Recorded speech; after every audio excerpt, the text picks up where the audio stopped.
It's an everyday thing, it's an everyday thing, it's an everyday thing when you let your nuts hang. In the criminal justice system, sexually-based offenses are considered especially heinous.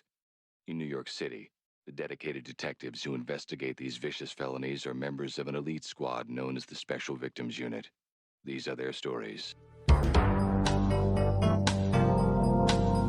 First at 11 this morning, a Mobile man accused of opening fire at a downtown dance recital appeared in court this morning.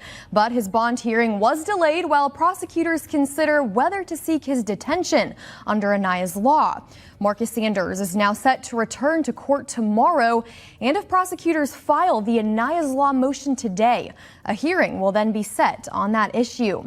Sunday's shooting we've been covering it the past couple of days inside the Saenger Theater left 24-year-old Carl Williams III dead and another person injured. Now, the shooting traumatized families and children attending the dance recital, and the incident has sparked new calls for tighter security at events.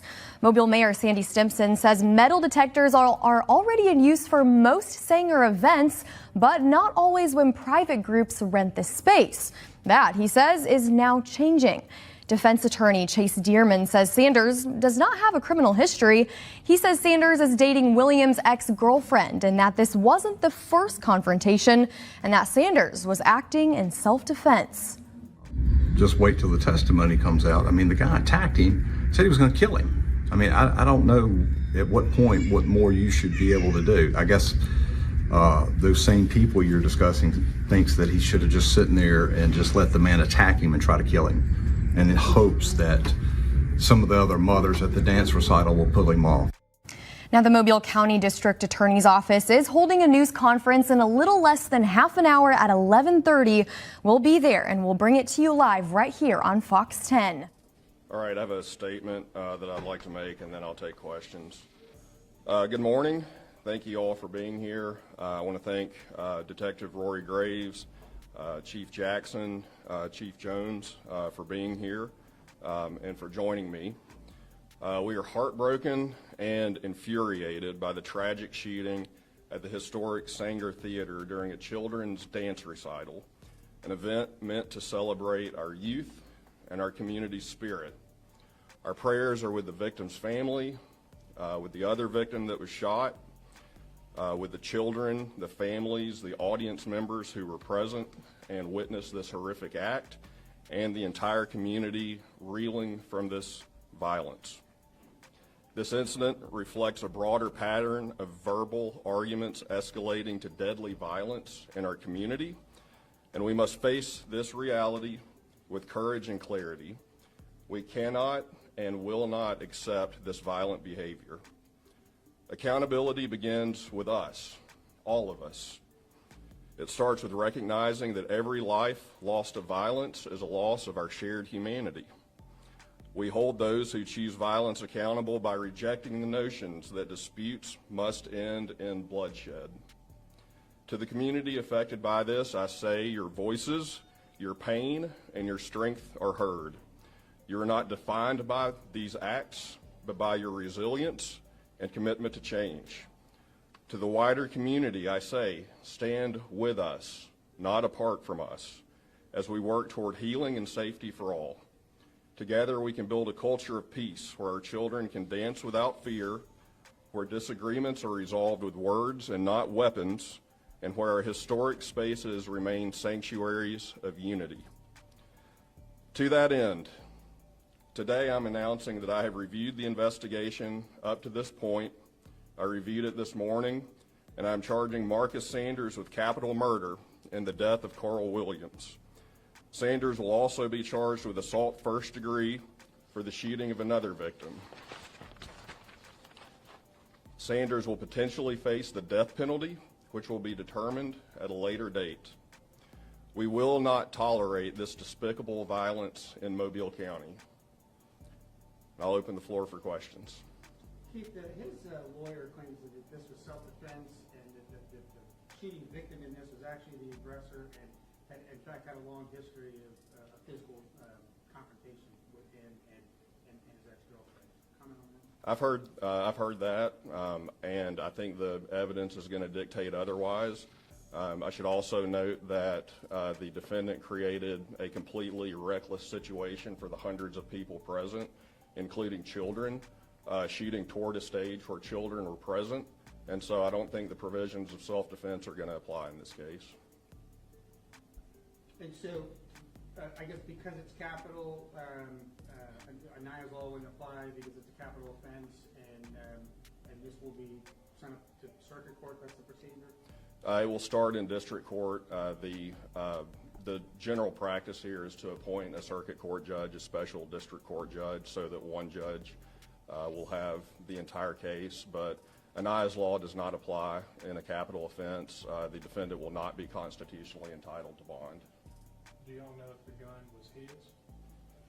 We do know that, whether or not it was his, but don't want to share at this point. Can you just speak to the safety, things that were implemented at the theater at the time? Were there anything, that didn't go as planned that could have probably prevented this from happening? No, I understand that there was security in place. I don't think this is a problem of security. I think this is a problem of violence, of verbal altercations turning into bloodshed, and here is where it has to stop. Why capital offense? What parameter meets that? This is capital murder for a murder in the presence of the victim's child under the age of 14. That is also an aggravator that would allow the state to seek the death penalty.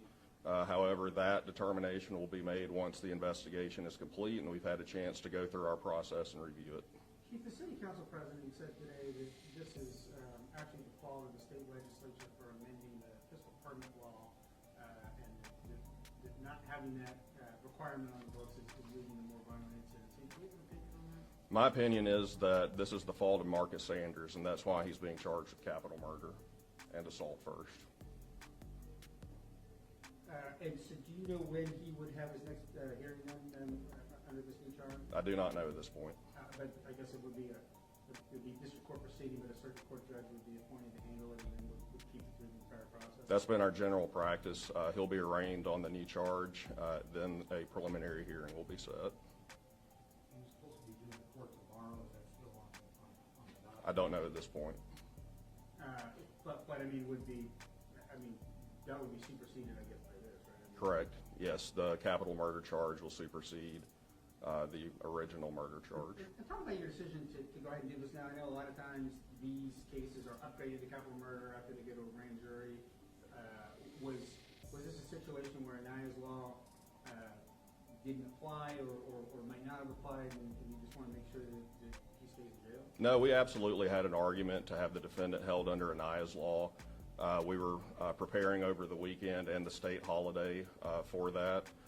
However, at this point in the investigation, and I'll say this, every investigation is different. The reason we're charging capital murder now is because the circumstances clearly dictate that it is an appropriate charge that we feel like we can prove. And in addition to that, we want to send a message that this senseless violence is despicable, is reprehensible. We are not going to tolerate it.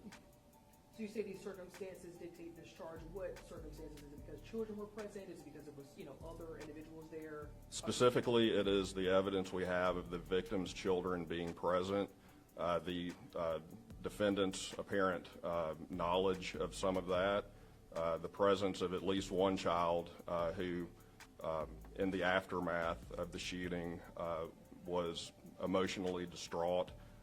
It's just evidence that we have in this case. Other cases where we wait and grand jury indicts, those are different circumstances where evidence has to be gathered. It's just in this case, it was very clear to me upon my review this morning that we can proceed with capital murder. In terms of the death penalty, that's a decision, I guess, that they made after an indictment pretty far down the road? That's we have a process to determine whether or not to seek the death penalty in any given capital murder case. We're going to follow that process. That will be done, and a determination will be made at a later date. As you mentioned, you're solely putting the blame on the shooter here. I'm just wondering, does this incident raise any concern to you when it comes to public safety and state law requirements? I'm always concerned about public safety, violence in our community. The fact that this happened in a very public place, the Saenger Theater, is disturbing. I've spoken with legislators in the last couple of days, and we could see legislation in the next session regarding shootings in public places that are homicides becoming capital because it's done in a public place. I think that's something the legislature is aware of, and I think that's something that they're going to address, and that's something that I would support. And so just to be clear on that, that would be, it would be a capital eligible offense even if there's not another aggravating factor present? Correct. If it's done in a public place, this is legislation that is in the talking stage right now, rising in part out of this event at the Saenger on Sunday. So I hope to see that legislation move forward. I think that's a further tool that we can use to combat violence in our community and to show that we're just not going to tolerate it. We're going to hold these offenders fully accountable. So the factor that children saw this crime happen, that makes it for capital murder as well. But do y'all believe that this was a premeditated shooting? The evidence will bear that out. Premeditation is not a requirement under Alabama law, so it's really immaterial whether it was premeditated or not. But it is the fact that the victim's children were present and saw or could have seen or heard the homicide take place.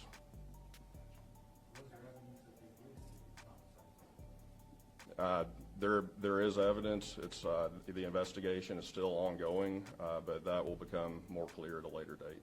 Do you know the status of the second victim in this who was hospitalized? My understanding, it was a non-life-threatening injury to a lower extremity, maybe an ankle. I don't know the current status.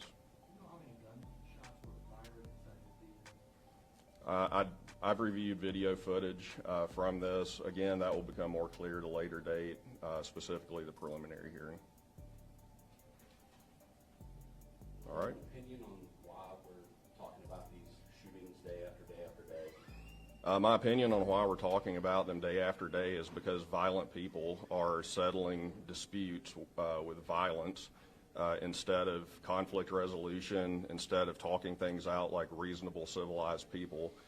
And again, we cannot tolerate that in a law and order community, and we're not going to. Do you believe this capital murder charge do you think it'll really combat the issue that we have in our community when it comes to violence and gun violence and things like that? I think charging capital murder where the death penalty is a possibility is a great deterrent for violence. My prayer is that this will deter others from letting their conflicts end in bloodshed, and that they will instead seek to resolve disputes peacefully.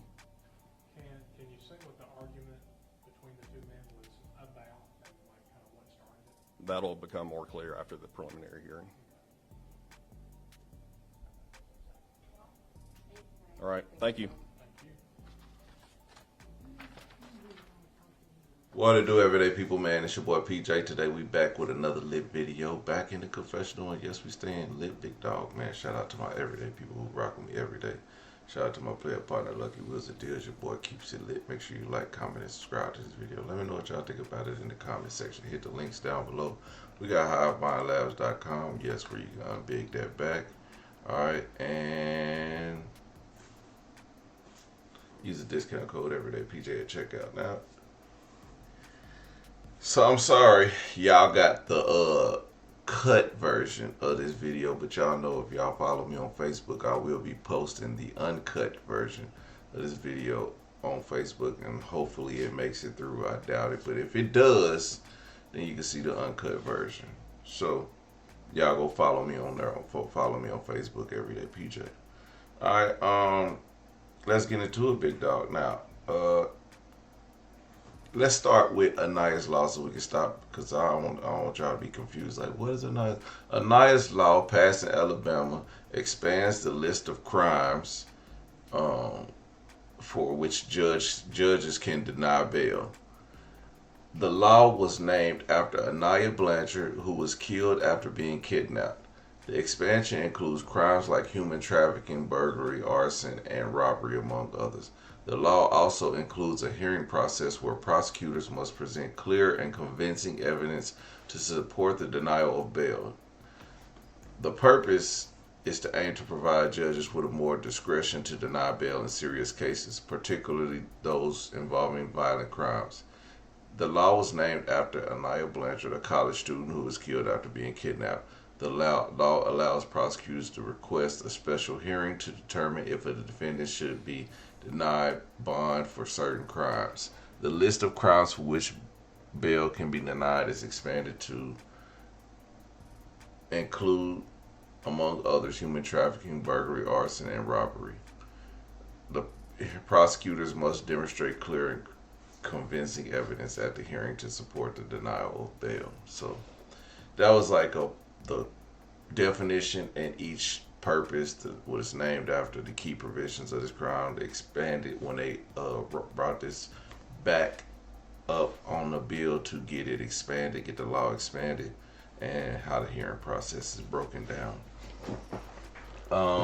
Again, Marcus D'Angelo Sanders, they basically postponed his bond hearing. The reason why they postponed his bond hearing was for the Anaya's law, which then prosecutors came back and charged Marcus Sanders with capital murder. Okay? Murderer! Okay, listen. Y'all can't see the beginning of the video, but again, follow me on Facebook. But if, it's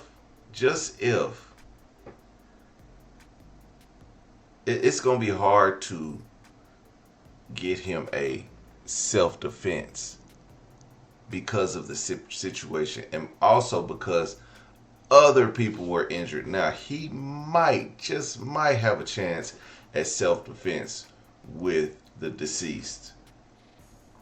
But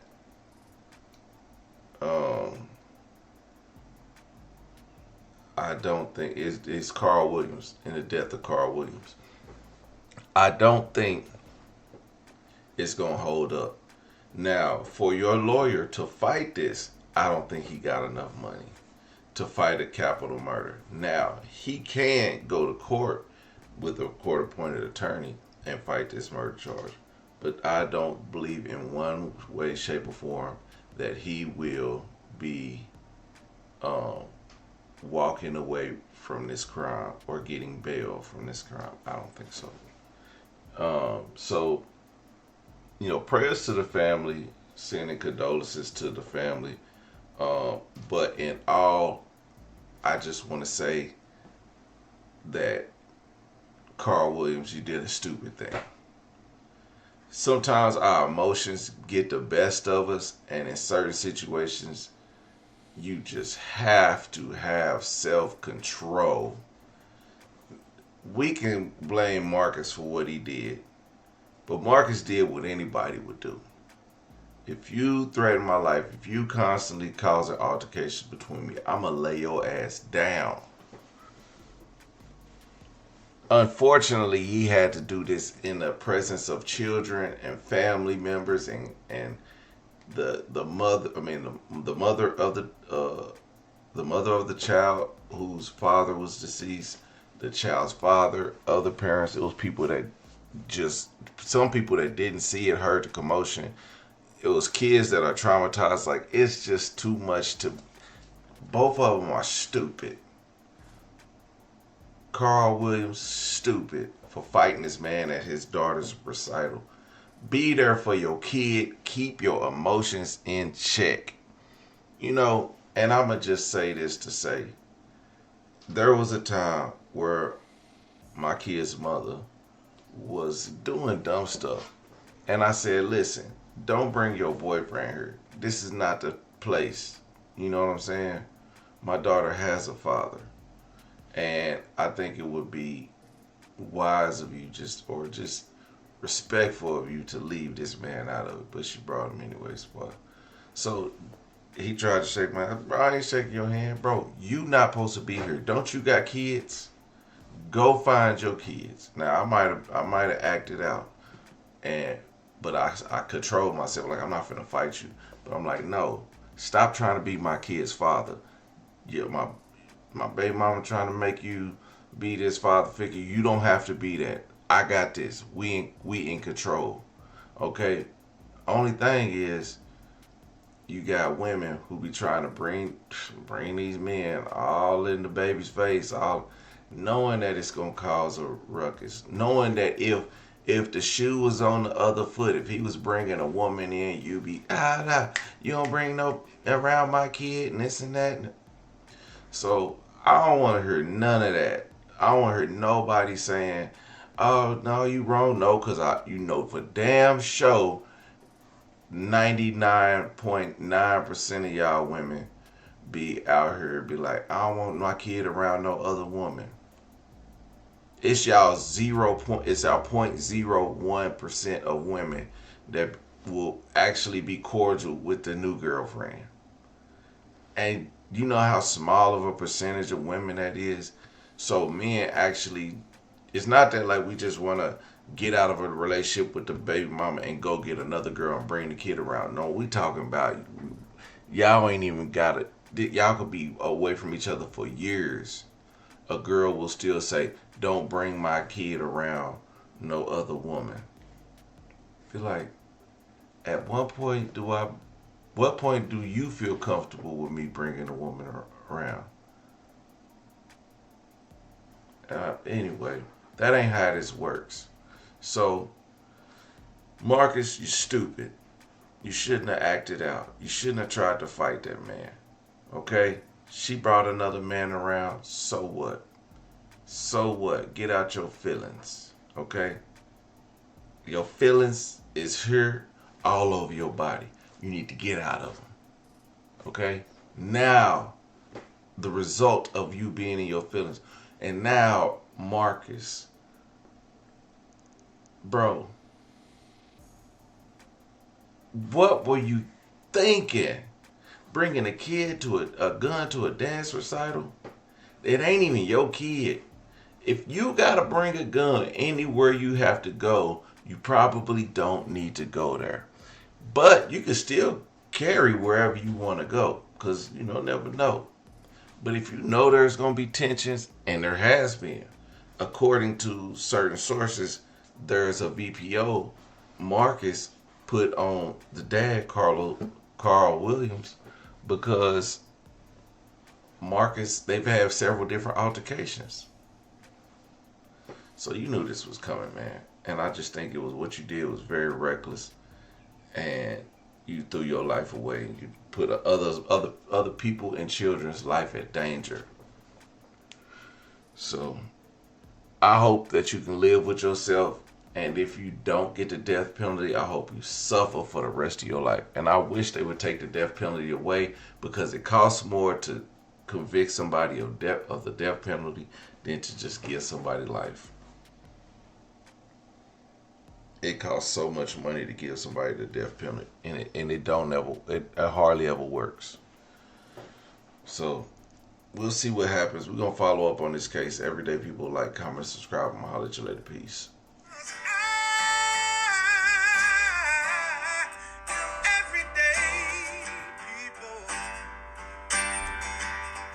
Day and night. For some women, it can start working in as fast as 1 week.